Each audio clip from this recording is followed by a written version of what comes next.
Good morning, fifth grade. Today we're going to continue reading in our novel Esperanza Rising, and we're on chapter 8.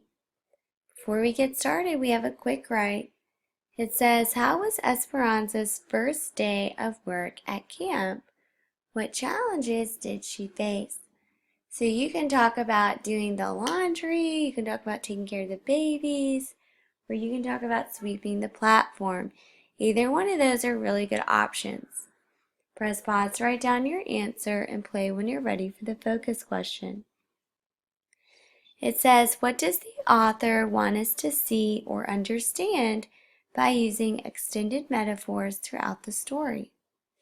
And today we want to make sure we can interpret two big metaphors in order to infer themes in the text. Our vocabulary words are vulnerable, and that is when you are susceptible to physical or emotional attack. So this person on the wire is vulnerable to the sharks below. The next word is a custom, and that's something that is customary or typical. So the routines you do at school are really, you're accustomed to doing those things. And then the last word is strike, and that's when a group of people protest by not going to work. And they say that they're not going to work until they get certain conditions met, like higher pay or better conditions. All right, we're on pages 121 through 129 today, and we're in the chapter entitled Almonds. And we're going to be using our CSPS strategy. All right. Ah, my neck hurts, said Mama as she massaged the back of her head with her hand. It's not my neck, it's my arms that are sore, said Hortensia. All right, and so everyone is sore as they are, getting used to their new job, turn the page. They sit down to eat dinner, and we're at the bottom of page 122. Miguel came back just before sunset. Senora and Esperanza, we have something to show you. Esperanza looked at Mama. It was obvious Mama was as confused as she was.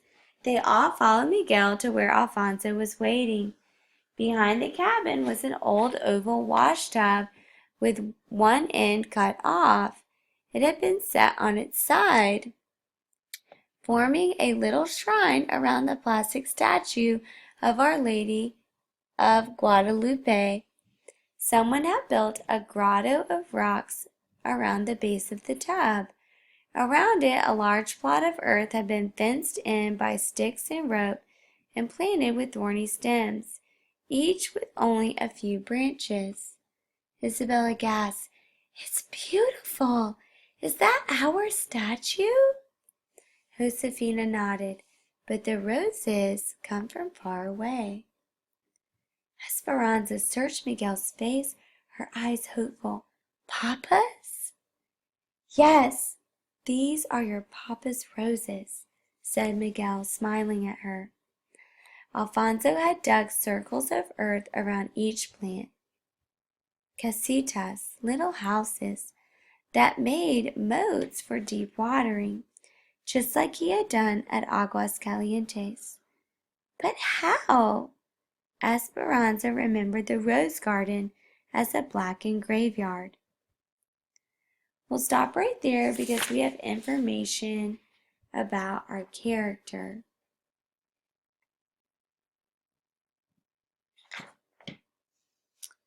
All right, and for our character in box 1, we would write, Miguel and Alfonso surprised Esperanza and her mother by planting the rose bushes from Papa's garden behind their cabin. Press pause to write down your answer and play when you're ready for the quote. And for the quote, we would write down these two sentences on page 123. Esperanza searched Miguel's face, her eyes hopeful. Papa's? Yes, these are your Papa's roses, said Miguel, smiling at her. Press pause to write down your answer and play when you're ready to keep reading. We're at the bottom of page 123. But how? Esperanza remembered the rose garden as a blackened graveyard. After the fire, my father and I dug down to the roots. Many were still healthy. We carried the cuttings from Aguas Calientes. That's why we had to keep them wet. We think they will grow. In time, we will see many bloom. Esperanza bent closer to look at the stems rooted in mulch. They were leafless and stubby, but lovingly planted. She remembered the night before the fire, when she had last seen the roses and had wanted to ask Hortensia to make rosehip tea. But she never had the chance. Now, if they bloomed, she could drink the memories of the roses that had known Papa. She looked at Miguel, blinking back tears. Which one is yours? Miguel pointed to one. Which one is mine? He smiled and pointed to the one that was closest to the cabin wall and already had a makeshift trellis propped against it. So you can climb, he said. Mama walked up and down carefully, touching each cutting. She took Alfonso's hands in her own and kissed him on each cheek. Then she went to Miguel and did the same. Muchas gracias, she said. Mama looked at Esperanza. Didn't I tell you that Papa's heart would find us wherever we go? And this is a really sweet thing that Miguel and Alfonso did for Esperanza and her mom. Miguel made sure that he took the plants that their father had planted just for them, and those also made it to the United States with him. So Esperanza is feeling extra special. All right, we're on page 125.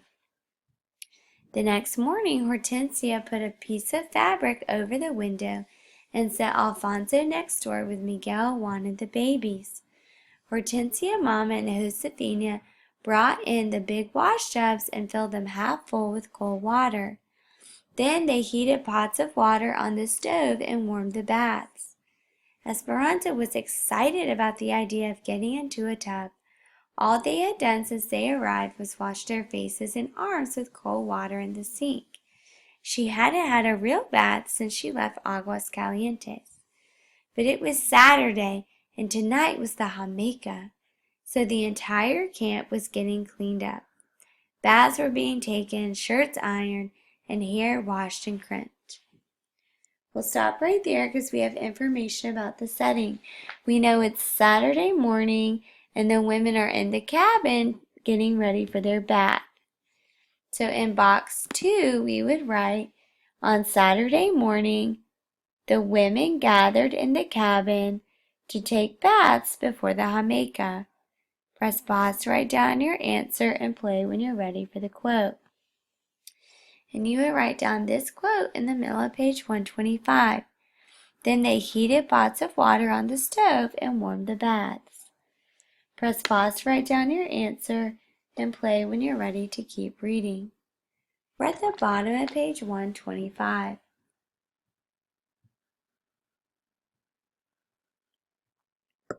Hortensia gave Esperanza her bath since she was a baby, and they had established a routine. Esperanza stood near the tub with her arms outstretched while Hortensia undressed her. Then she got in the wash tub and tried not to wiggle while Hortensia washed her. She tilted her head back, keeping her eyes closed while Hortensia rinsed her hair. Finally, she stood up and nodded, which was Hortensia's signal to wrap the towel around her. Esperanza went to one of the wash tubs, put her hands out to her sides, and waited. Josefina looked at Hortensia and raised her eyebrows. Isabel said, Esperanza, what are you doing? We'll stop right there because we have information about the problem. Once again, Esperanza is expecting someone else to do something for her that she should already know how to do.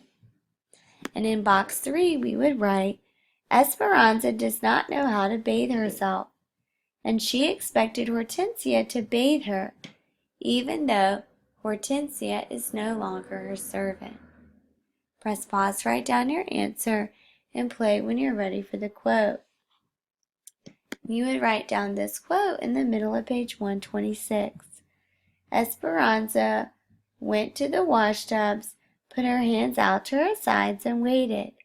Josefina looked at Hortensia and raised her eyebrows.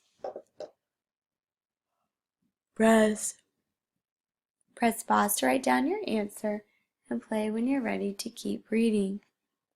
We're in the middle of page 126.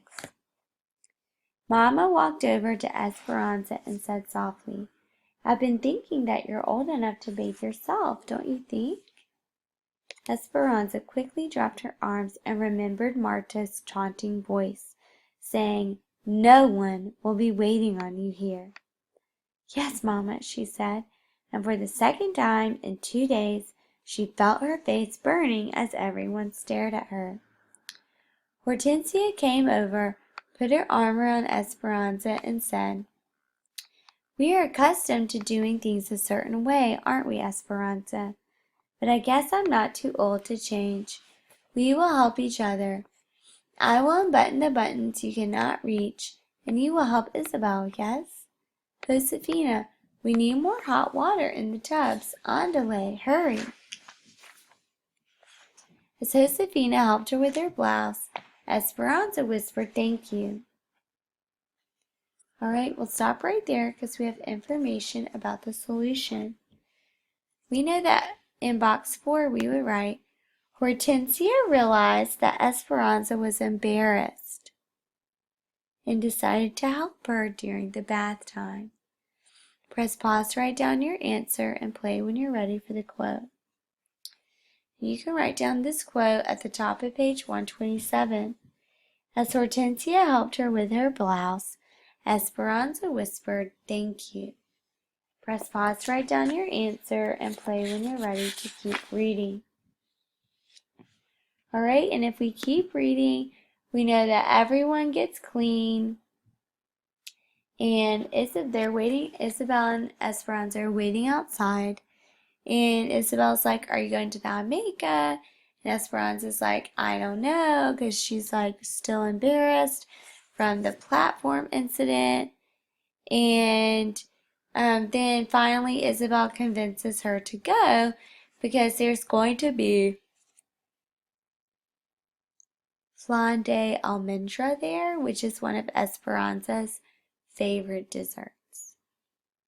All right, and so for the paragraph we would write, how does Esperanza respond to the rose bush? Why is the rose bush significant to Esperanza? So you'll need to go back to the beginning of the chapter to figure out the answer to the question.